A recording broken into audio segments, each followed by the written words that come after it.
Assalamualaikum warahmatullahi wabarakatuh. Nama saya Khalila, NIM 202109648351. Di sini saya akan mengulas kembali mata kuliah Tafsir Tarbawi yang dipandu oleh Bapak dosen pengampu Bapak Fikri Farihin MPD. Di sini saya akan menerangkan tentang pengertian pendidikan anak, di mana pendidikan anak pada hakikatnya merupakan usaha sadar yang bertujuan untuk membimbing anak didik ke arah kedewasaan, jasmani dan rohani yang sempurna. Ciri manusia sempurna menurut Islam adalah jasmaninya sehat serta kuat, termasuk keterampilan akalnya cerdas serta pandai, dan hatinya, kalbunya penuh iman kepada Allah. Pendidikan merupakan suatu proses pembentukan kepribadian anak yang didasarkan atas nilai-nilai yang menjadi falsafah para pendidik yang telah diyakini kebenarannya. Pendidikan bukanlah sekedar pengajaran yang didukam begitu saja yang diberikan kepada si terdidik. Akan tetapi merupakan suatu proses di dalam pengembangan individu untuk membentuk dirinya ke arah pola hidup yang lebih baik sesuai dengan kesanggupan masing-masing. Bagaimana tentang pandangan Al-Quran dalam pendidikan anak terdapat dalam surat Al-Isra ayat 23 sampai 25, Al-Luqman ayat 12 sampai 19, An-Nisa ayat 9. Di mana di dalam surat Al-Isra ayat 23 sampai 25 di sini dikatakan, dan Tuhanmu telah memerintahkan agar kamu jangan menyembah selain Dia, dan hendaklah berbuat baik kepada ibu bapa. Jika salah seorang di antara keduanya atau kedua-duanya sampai berusia lanjut dalam pemeliharaanmu, maka sekali-kali janganlah engkau mengatakan kepada keduanya perkataan dan janganlah engkau membentak keduanya, dan ucapkanlah kepada keduanya perkataan yang baik. Ayat yang ke-24, dan rendahkanlah dirimu terhadap keduanya dengan penuh kasih sayang, dan ucapkanlah, wahai Tuhanku, sayangilah keduanya sebagai mana mereka berdua telah mendidik aku pada waktu kecil. Ayat yang ke-25, Tuhanmu telah mengetahui apa yang ada dalam hatimu. Jika kamu orang yang baik, maka sungguh Dia maka pengampun kepada orang yang bertaubat. Ayat ini berbicara tentang pendidikan anak. Ada dua aspek yang telah ditetapkan Allah. Isi kandungan ayat, tidak menyembah selain Dia, ini merupakan pendidikan agama. Isinya ialah A. Pendidikan keimanan, yaitu mengenal dan meyakini adanya Tuhan. Yang B. Pendidikan ibadah. 1. Ibadah mahdah, yaitu ibadah murni seperti sholat, zakat, puasa, haji, dan ibadah sunnah lainnya. Yang kedua, ibadah gair mahdah, yakni ibadah tidak formal, yaitu pengabdian dalam bentuk apapun yang dikerjakan oleh Allah atau ibadah sosial. Yang kedua, berbuat baik kepada kedua orang tua, mendahulukan kepentingan pihak yang lebih pantas didahulukan. Dalam hal ini merupakan kepentingan orang tua daripada kepentingan diri sendiri. Nilai-nilai pendidikan keimanan dan pendidikan hormat kepada orang tua merupakan dua aspek pendidikan yang paling urgen diberikan kepada anak dalam pandangan Islam. Yang kedua, di antara perilaku yang perlu diajarkan kepada anak terhadap orang tuanya ialah A. Tidak berkata kasar, B.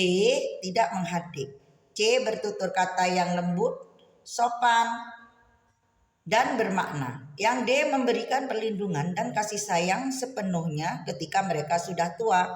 Yang E, mendoakan mereka baik semasa hidup maupun ketika sudah meninggal.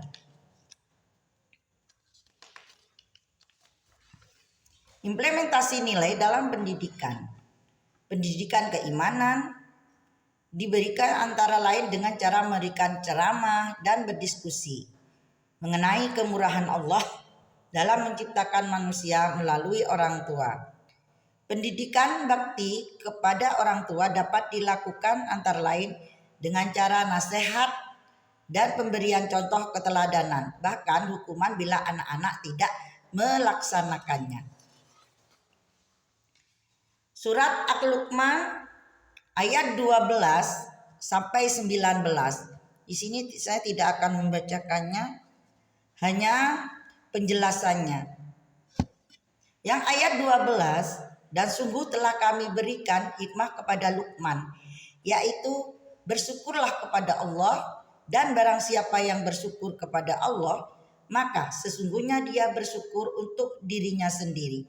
Dan barang siapa yang tidak bersyukur atau kufur, maka sesungguhnya Allah Maha Kaya dan Maha Terpuji.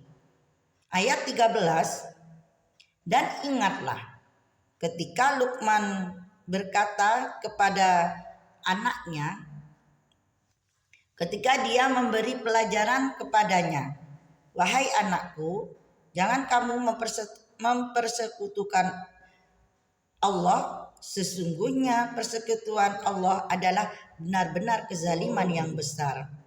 Ayat ke-14, dan kami perintahkan kepada manusia agar berbuat baik kepada kedua orang tuanya. Ibunya telah mengandungnya dalam keadaan lemah yang bertambah-tambah dan menyambihnya dalam usia 2 tahun. Bersyukurlah kepadaku dan kepada kedua orang tuamu, hanya kepada aku kembali. Ayat yang ke-15, dan jika keduanya memaksamu untuk mempersekutukan aku dengan sesuatu yang engkau telah mempunyai ilmu tentang itu, maka janganlah engkau menaati keduanya, dan pergaulilah keduanya di dunia dengan baik, dan ikutilah jalan orang yang kembali kepadaku, kemudian hanya kepadaku tempat kembalimu, maka akan aku beritahukan kepadamu apa yang telah kamu kerjakan.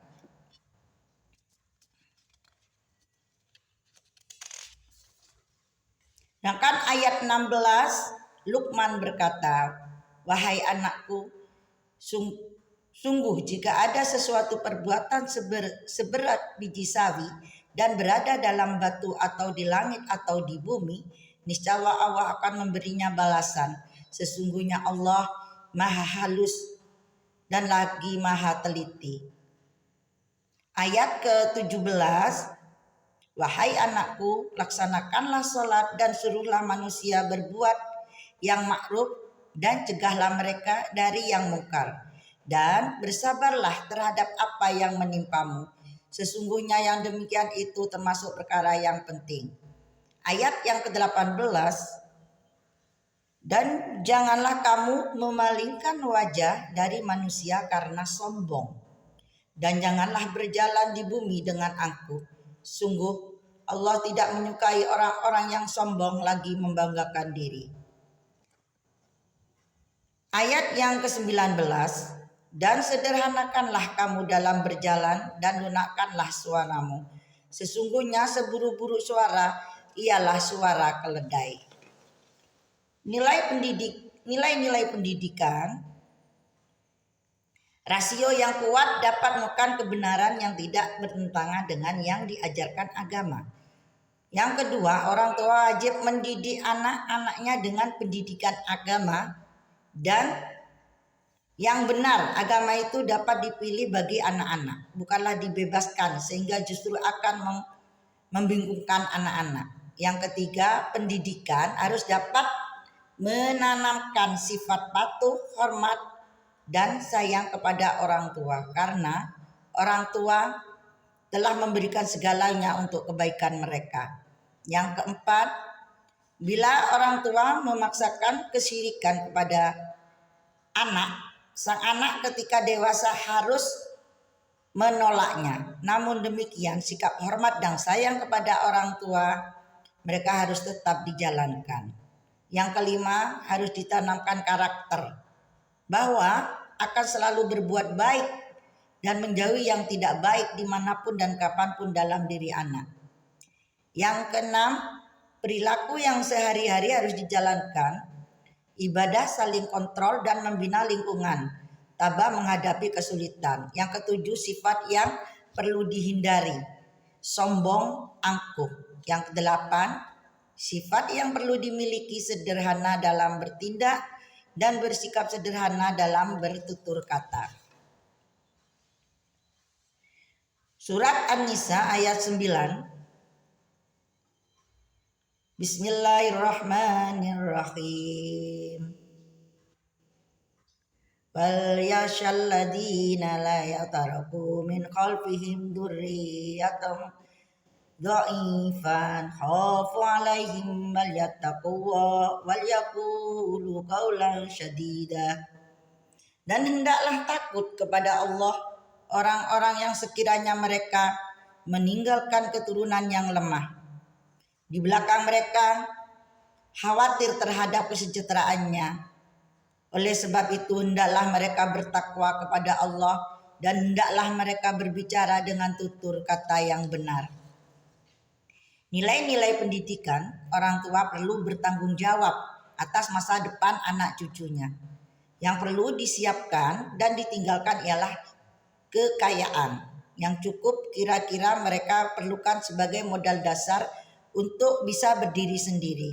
Modal yang lebih terpercaya untuk ditinggalkan ialah pendidikan yang terbaik. Implementasi nilai-nilai pendidikan agar orang tua peduli terhadap pendidikan dapat dilaksanakan antara lain dengan penyuluhan. Di samping itu, tingkat wajib belajar harus dinaikkan minimal sampai sekolah menengah supaya minimal orang tua itu berpendidikan. Sekolah menengah, pendekatannya dapat dilaksanakan melalui kerjasama yang erat antara sekolah dan orang tua. Apa saja metode pendidikan anak dalam Al-Quran? 1. Metode teladan. 2. Metode cerita. 3. Metode nasihat. 4. Metode pembiasaan. 5. Metode hukuman ganjaran. 6. Metode ceramah. 7. Metode diskusi.